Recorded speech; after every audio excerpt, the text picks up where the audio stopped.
Kalau kan sebelumnya ibu juga di sekolahan lain tuh kan anak yang lebih kecil ya, bukan anak SMP, SMA ya. Kayaknya kalau Ya, saya, ya kalau saya sendiri kayaknya baru tahu kalau SOH itu concernnya dari SMP ke atas gitu ya. Selama ini kan ketika kita di SD ya, atau di sekolah kecil gitu ya, kita bertanya-tanya sekolah mana yang inklusi gitu ya, sekolah mana yang menerima inklusi ya. Mungkin salah satunya SOH akhirnya ya, melanjutkan jenjangnya dari SMP gitu ya, karena mungkin SD udah banyak yang SMP. inklusi kali ya gitu. Jadi menjawab Betul keresahan orang sekali. tua gitu ya, yang dari SD anak gue kemana gitu.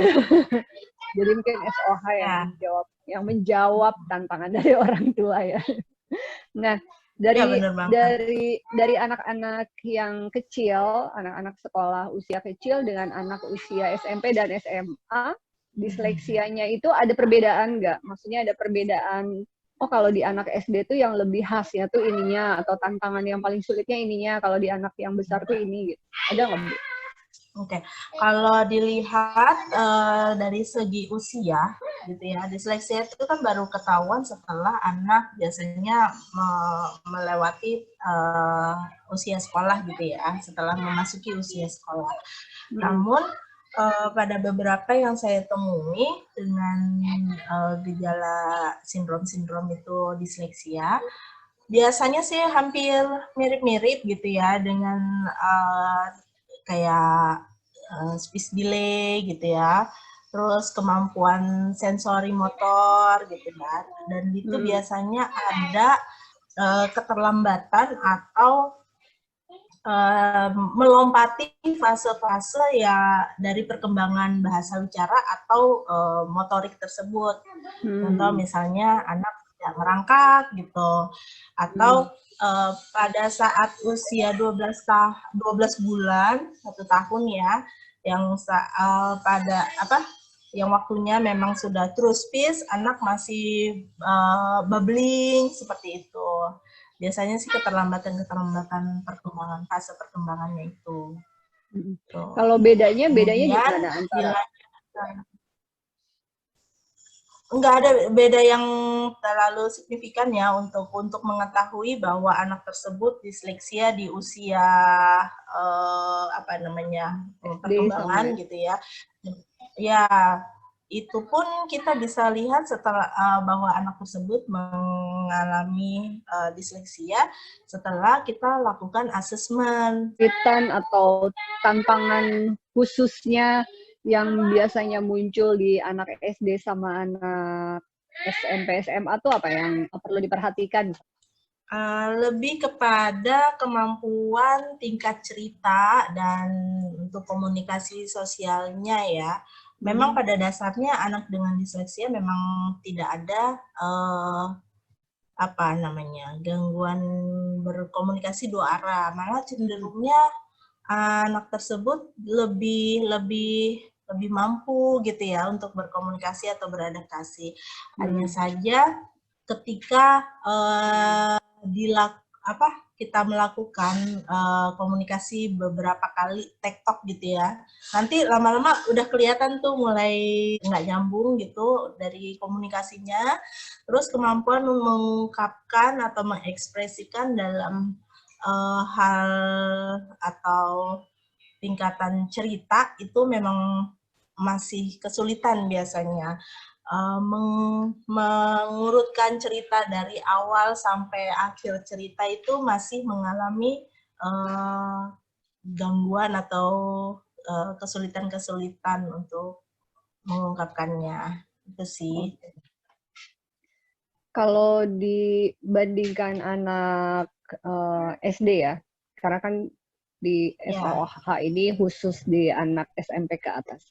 Kan kalau di anak yang kecil-kecil nih, kayak misalnya ya you know who ya, anaknya ada di sini.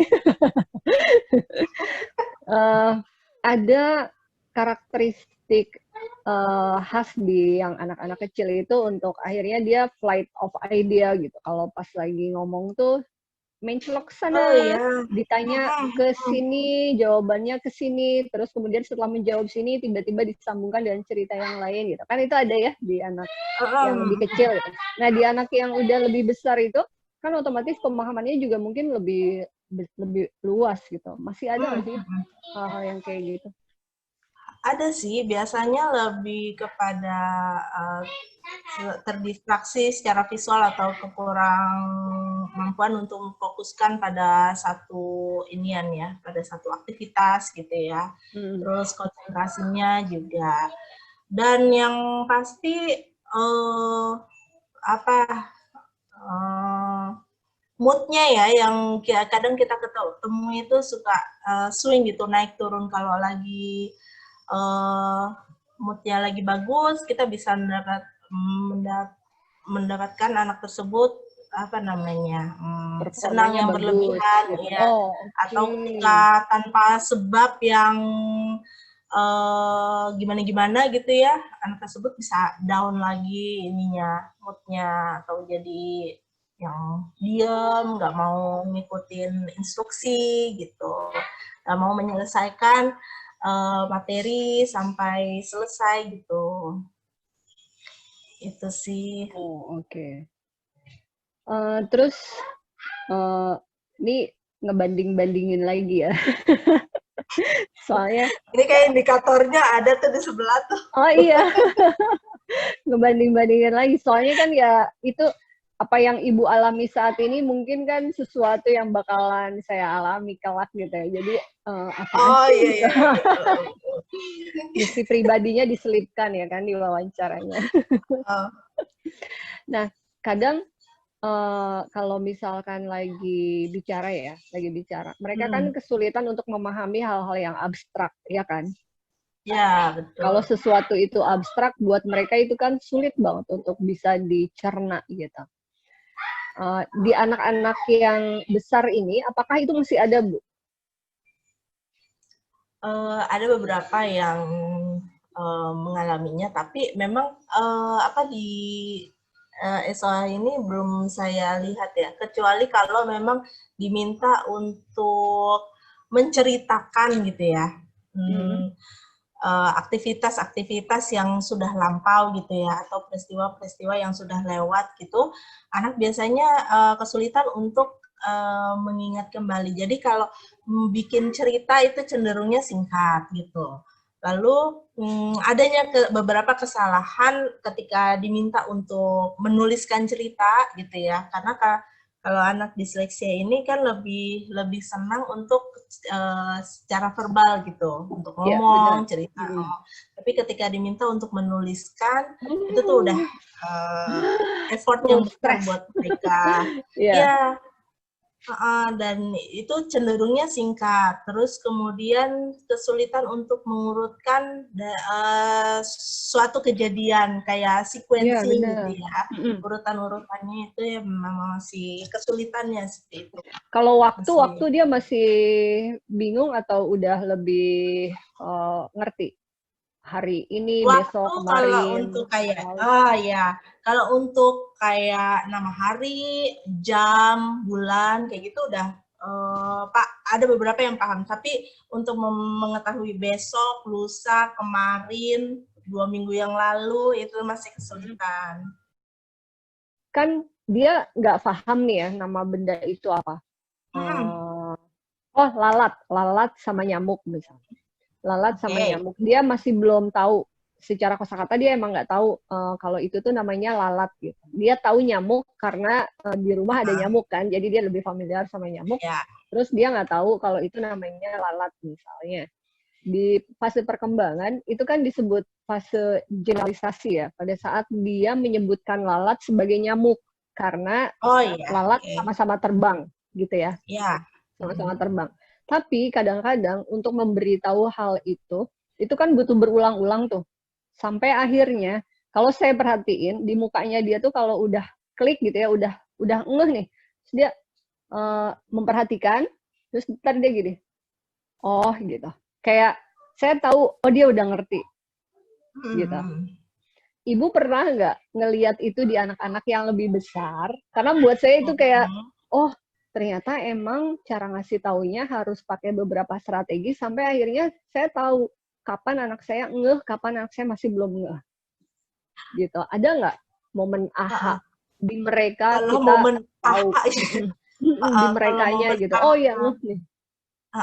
Oh begitu ternyata gitu ya. Saya nggak Terus tahu akhirnya dia ini paham. apa namanya ya, sinkron nggak dengan contoh yang Bu Pipit bilang. Tapi kemarin gitu ya, anak yang terapi, kemampuan saya lagi sudah sampai tahap anak tersebut bertanya gitu ya dengan kata tanya, siapa, apa, mengapa, di mana gitu ya. Selama ini jawabannya nggak saya tentukan. Tapi kemarin saya tentukan, misalnya ini ya jawabannya misalnya mobil. Ya, kamu harus bertanya apa supaya jawabannya mobil gitu. Oh, oke. Aku nggak tahu gitu anak tersebut ya. Aku nggak tahu apa ya. Udah dikasih contoh nih, misalnya sepeda, misalkan apa yang kamu gunakan untuk pergi ke sekolah? Contohnya, jawabannya sepeda gitu. Nah, coba sekarang jawabannya mobil. Coba. Dia masih bingung juga. Apa ya gitu. Nah, terus bilang, coba diurutkan dari kemampuan anak tersebut untuk analisa gitu. Kalau mobil biasanya digunakan untuk apa gitu. Terusnya siapa aja yang naik di mobil gitu. Terusnya kemana mobil tersebut jalan gitu. Contohnya dia baru bilang, oh gitu. Jadi nggak tahu itu nyambung apa enggak. Tapi gitu abis ya, itu dia bisa ngerjain. Tapi abis itu dia akhirnya bisa. Jadi dia bilang, oh jadi kalau jawabannya suatu objek, dia bilangnya benda gitu ya. Kalau suatu benda berarti kata tanyanya apa ya Bu Rian? Mbak ya Rian udah gitu. itu ya. Oh iya betul. Terus kalau misalkan jawabannya orang berarti kata tanyanya siapa gitu. Iya benar gitu. Dia udah mulai menganalisa sendiri tuh apa materi-materi yang udah saya coba gitu. Tapi saya ya berapa? Tapi itu cukup memberikan pencerahan buat saya. Itu usia berapa? 13 ya. 13 SMP kelas 1. Mau 14 mungkin ya. SMP kelas 1. Sekarang udah kelas 8.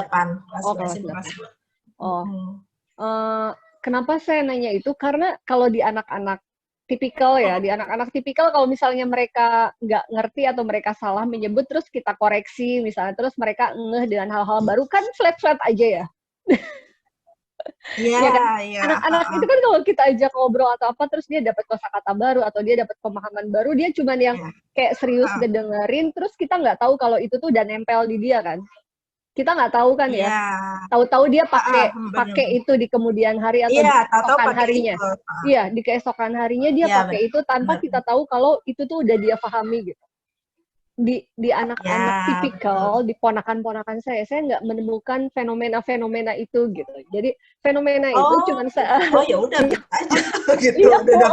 Flat aja kan gitu. Tapi kalau di anak saya ekspresi mungkin ya. Emang anaknya Bu Rian ada biasa aja kan? gitu. Oh ya udah sama kan.